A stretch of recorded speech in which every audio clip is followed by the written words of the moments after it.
What did your parents do for work? Mother was a flight attendant at one point. She Okay. worked for like Northwest Airlines, so we were able to fly around the world. That's how I got to see the world at a young age. At one point, you know, Wow. visiting Paris, Bermuda, That's cool. the St. Croix, you know, Jamaica. So like my mother would be like, "Look, we're gonna fly standby if there's extra tickets." Love it. So we were flying out. Father was like an engineer, you know, at a big building down in Midtown Manhattan. One of those like buildings where all the big wigs were in. Okay. You know, like the owners of like basketball leagues and teams and stuff.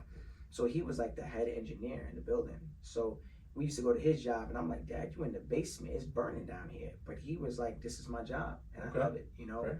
my mother was a flight attendant, and then at that point, she kind of switched careers. But that one thing that I noticed about my mom at a young age, she kind of gave me the business mindset as well. Because when she used to travel out to like Europe, she would buy like the Louis and the Fendis and the Pradas at a very low price out there in Europe, come back here and sell it in our apartment building.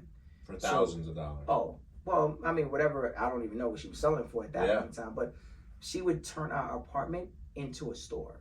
Okay. So she would be like the big ticket items, you would walk through the kitchen and that was like the small, like a shirt or a scarf or something, right? But then you went to the living room, the dining room area, and in the dining room area was like the big ticket items. Because it was like, it was next to the window, it was natural light coming in. Your mom was a hustler. Oh, she was hustling for real. Wow. Then That's as where you got it from. Then you got to the closer to the door, it was the small items, just like at a grocery store, right? Mm-hmm. And she's like, "Oh, do you want the keychain? You can get the keychain from Paris. I bought these magnets, you know." Okay. So people used to come in, and that was my first time actually getting the mindset, I want to say getting that insight on business. Okay. And that kind of inspired me to then, you know, travel out and head out to like Sacred Heart.